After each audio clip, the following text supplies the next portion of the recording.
they moved from one neighborhood to another neighborhood. And they moved to one neighborhood that has predominantly white people.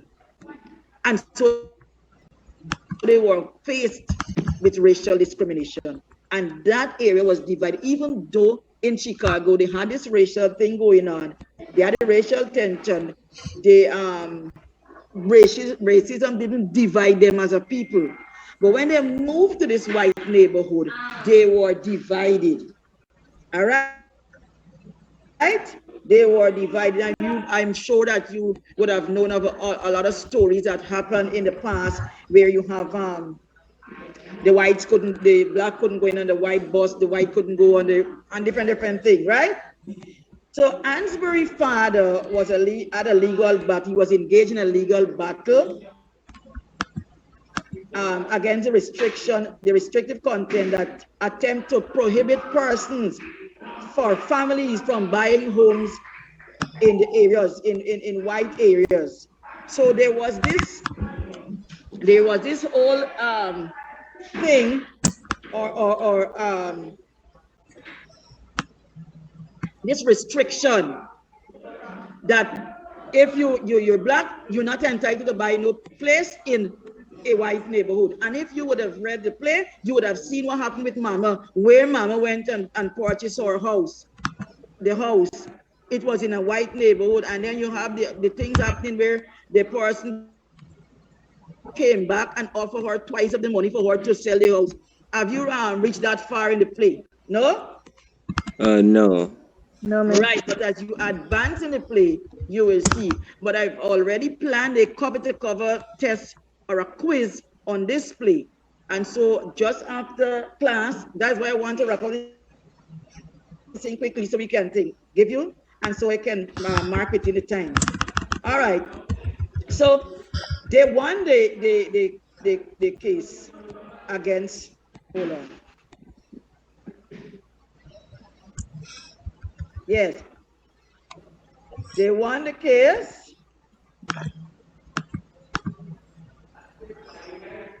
And they were allowed to live there.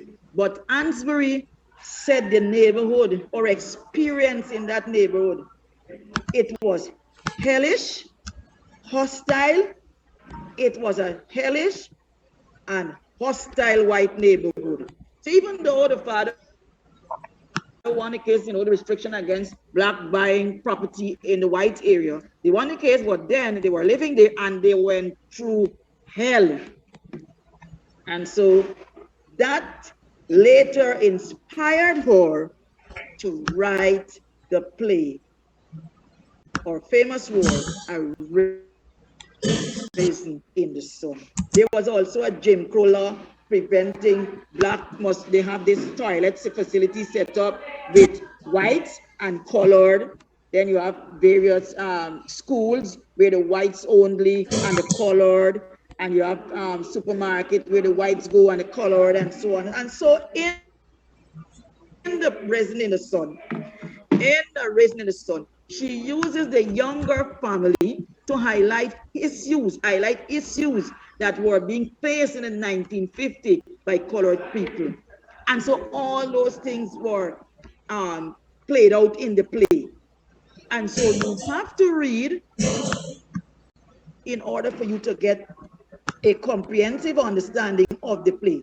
And so Ezekiel was able to shed some light just now on the part of the play that he would have read, and that's a good thing. So for the others who didn't read, we're going to read it this morning. We're going to read, and I'm going to give different characters to persons. Somebody's going to act as what's his name?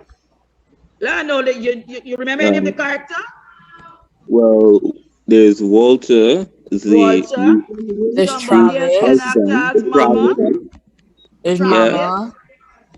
There's Benita, Asagai, I think. So in chapter 1, in Act 1 class, a lot of characters came in Act 1. All right.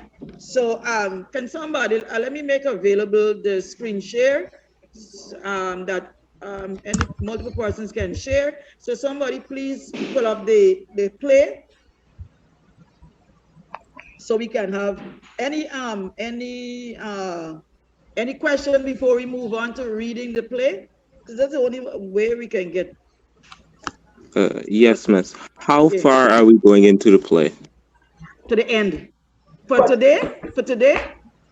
Yes, miss. For today. Act 1. Act 1, scene 1. We're trying to push out Act 1, scene 1. Scene 1 is only 23 minutes after 10. And so we're able to go into that quickly. And somebody please share the play so I can identify, or persons can volunteer to be the character, because you have to read, like say the things that, and try to imitate, have a tone, like if you're talking like the male or the boy, whatever, add some spice into what you're saying. It's a play, all right? And it's a 1950 play. And these things, this whole setup and so on was happening in New York City. So, Miss, all right, where Rosa Parks was on the bus and she refused to get off the bus. Y'all look at Maddie over the weekend or whenever. Yes, 3 times. I didn't know Rosa Parks took Maddie's man. Yes, it was funny. The English teacher lied to us. The history teacher lied to us. Yes. Maddie is so funny. It was very hilarious. It came out on Netflix. My family watched it 3 times in one day. It's nice. I like it. All right. So share the screen. Somebody was trying to share it just now.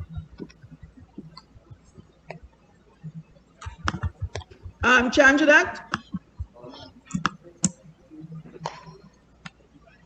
Yes. Just run the chat and see if you have any alien there. Because I don't want nobody come and they're showing no pornography on the screen that I would have allowed to share. Just run the chat, see if everybody belongs to this class.